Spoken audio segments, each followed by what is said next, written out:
I picked up this framed piece of artwork in the local charity shop for a bargain of €10.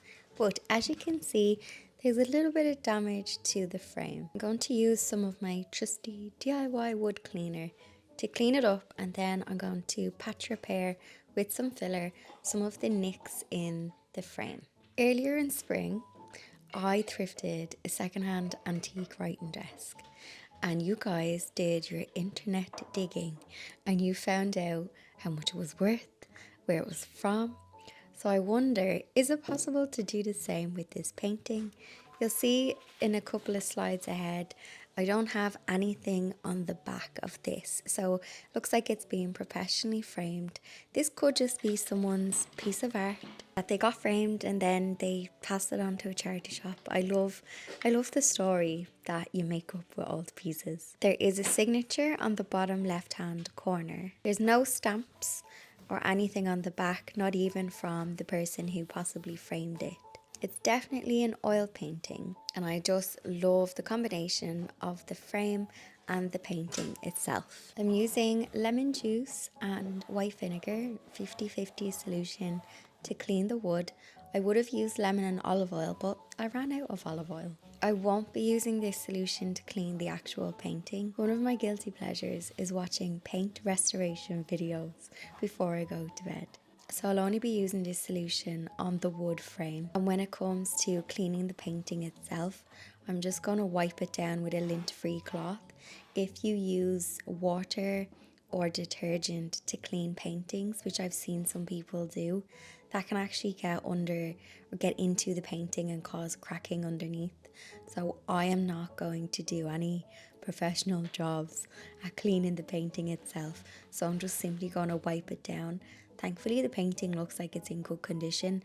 There's one tiny hole in the bottom left or the right hand corner, but you can't really notice it too much. There's just a bit of dust above the sky, and there's a tiny bit of yellowing on the cloud, but I don't know if that was intentional.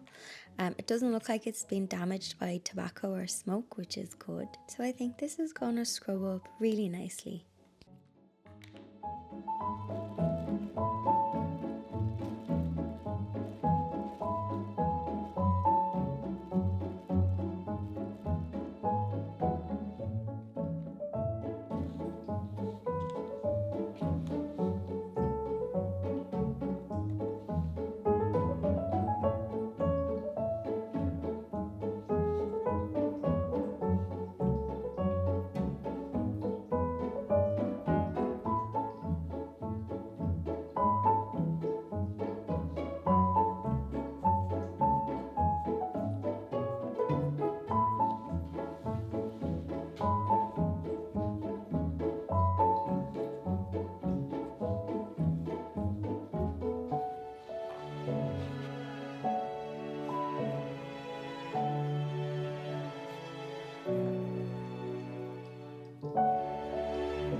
So I don't fully know what I'm gonna do with this painting. I got this one for €7.50, but the back of it is all taped up nice and neatly. Initially I was going to, actually it says made in Ireland. Initially I was going to take this apart and I was going to take the glass out. And it's not a painting underneath, it's just a print. And I was going to do that technique I've seen people do online where they add Mod Podge to the print to make it look like a painting. But I don't want to take it apart. So I think I don't like the pink of the frame. Massive surprise, because if this was me 5 years ago, I'd have been all over the pink. But I think it is too pinky and I want to stick it in the guest bedroom that has green undertones to it. It is very pretty though with pink. But I think the pink frame is taken away from the lovely print, the lovely painting. So I'm going to have a look through my paint stash and see. I feel like a darker-ish colour. I'll have a look in the paint stash and see. But yeah, the frame is just, it does look like it's wood. It has chipped in places, so it's wood. It's not plastic. The glass feels plasticky though. So yeah, let's have fun with this one.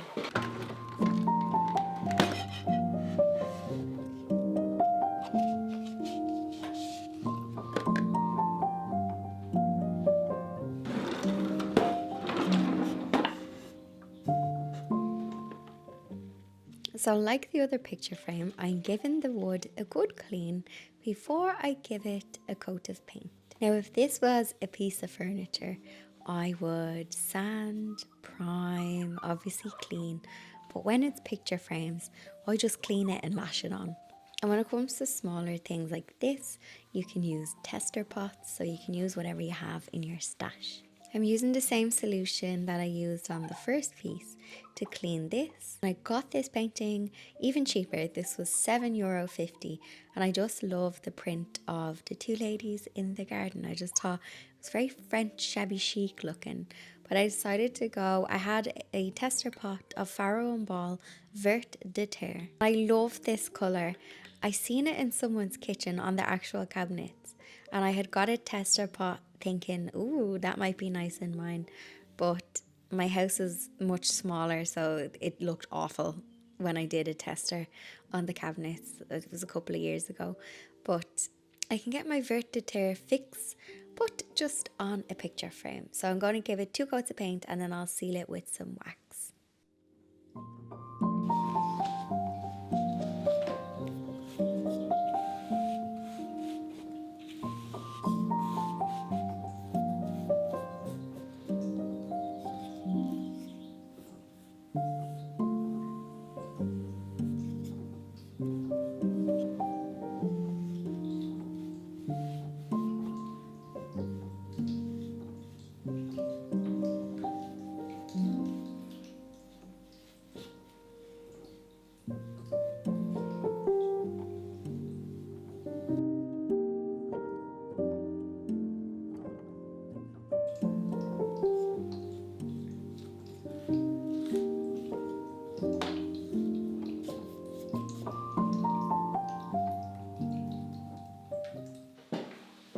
Now, I know you can't see me, but I think you can hear me.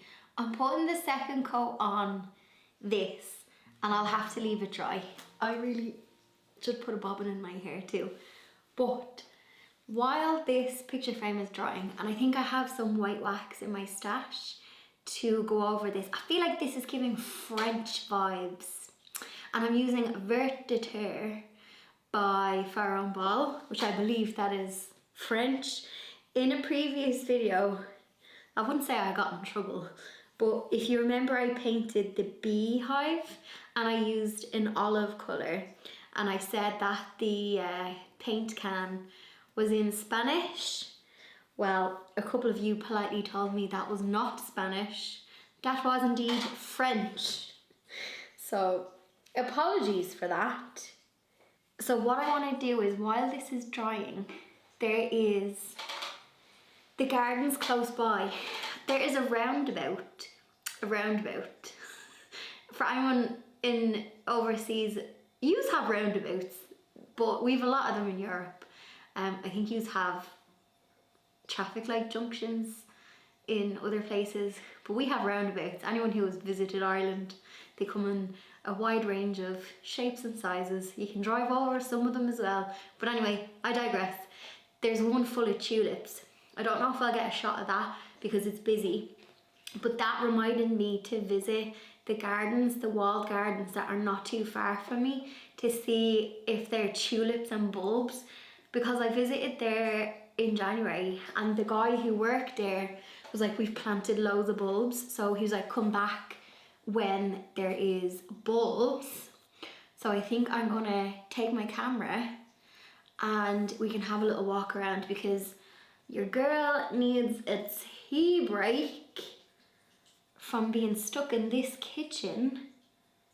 And I think I'm gonna have a second coffee and we'll go visit the tulips and see, we'll have a little break, because I want to do a lamp as well. So yeah, I'm gonna finish this and then we will go.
lamp that you see is very special because my friend's dad made it. He made it on a lathe, and I remember he did like a wood turning class, and it's handmade. So you can see that this lamp has two different pieces of wood.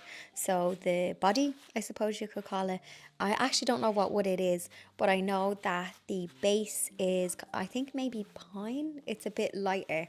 So I'm going to simply stain and wax this just to blend it and make it all the one colour. In last week's video, I was doing a declutter and I found this. And I love when you just step back for a minute and thin out on things and you find the real pieces of treasure, because I feel like it's nice to have pieces like that in your house that has been made by someone and gives you a memory. And I better go and text my friend to tell her dad that I still have the lamp.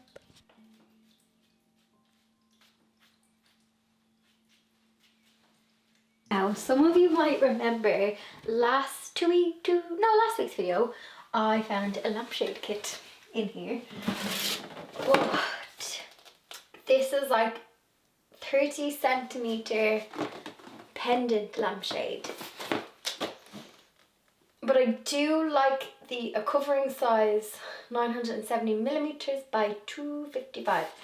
I feel like this will be too big for that lampshade base, but I do like the idea of making a lampshade in the material of what's on my fireplace. Let me show you what I'm thinking. I love this wallpaper, floral wallpaper behind me. I absolutely love it. And I was thinking of having the lampshade or the lamp over there. And I have all like the paneling in the room. So let me flip you around. So you can see behind me it's quite neutral. I did the paneling last year. And I thought maybe the floral wallpaper would be nice. Not the wallpaper itself on the lampshade, but if I was able to get the material of that. But the only problem, hang on, the lighting is quite bright, I'll move you around. The problem I have is this floral pattern. Sorry, I'm very all over the fidgety today. This floral pattern is by Laura Ashley, and Laura Ashley is no longer in shops in Ireland. I actually don't think they have any standalone shops at all. I think they closed during the pandemic. So I get the wallpaper from B&Q. They do Laura Ashley wallpaper, but the material, there's a website I use, I think it's called myfabrics.co.uk, but I think maybe Next do the material. I know you can still get Laura Ashley stuff, it's just in different places. It's not their own shop. I know Next do some as well. If you know where I can get some Laura Ashley fabric, I think this is called Elder, oh, I can't remember the name. If you know where I can get some Laura Ashley material, let me know. I won't need a lot, half a metre to allow for mistakes. I wonder, would I look on the websites and see if I could get a pillowcase in this material, because it might be cheaper than buying the fabric, because I could use the material of a pillowcase to do a DIY lampshade. But I think I need to, that lampshade I have in there, it's too big. It's going to be one of those big ones. So leave that with me. I'm going back in now to wax my lamp and see if I can get a bulb to go inside. Need a bulb. So just to give you an idea, the DIY lampshade kit is this size and my lamp is, well, it's only little, so it's low. Actually, I mean, it's not that bad. It's giving, I don't know, I actually really like it with the beige. If this lampshade was smaller, I think we'd be sucking diesel. But unfortunately, I have a few little problems. This is obviously too big. I actually really like that linen-y colour with it. It's giving Frenchy vibes. All of the light bulbs in my house, I was going around just to even steal one from somewhere so I could get it lit. This is a different top. All of the ones I have in the house are screw tops. Even the spare ones that I have. And I need to go and get one of those that just sits in and you turn. So it's like a two pin. So I need to get a lampshade and a light bulb. But I don't want to just get any old lampshade. I don't want to rush it. I don't want to go out and get something just for the sake of it to finish the video. So I'm going to wax this up, and then I think we will come back to this. I might be able to find a lampshade in a second-hand shop. Might be able to find an old Laura Ashley lampshade. There's an idea. Any excuse to have a little look on the second-hand sites. Anyway, enough waffling. This is touch dry, so I'm going to put some wax on it.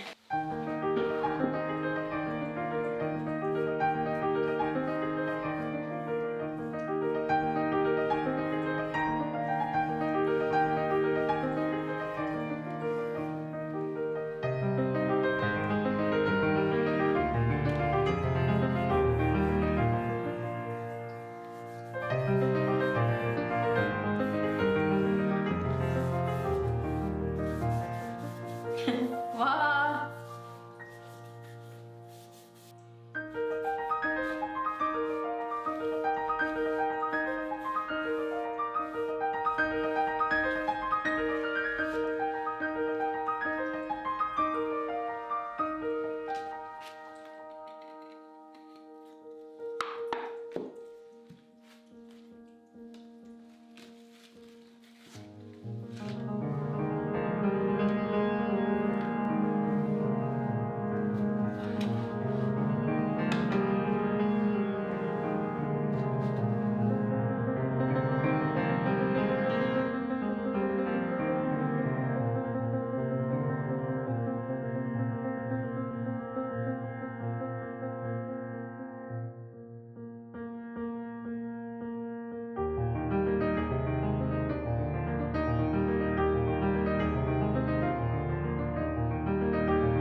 Now,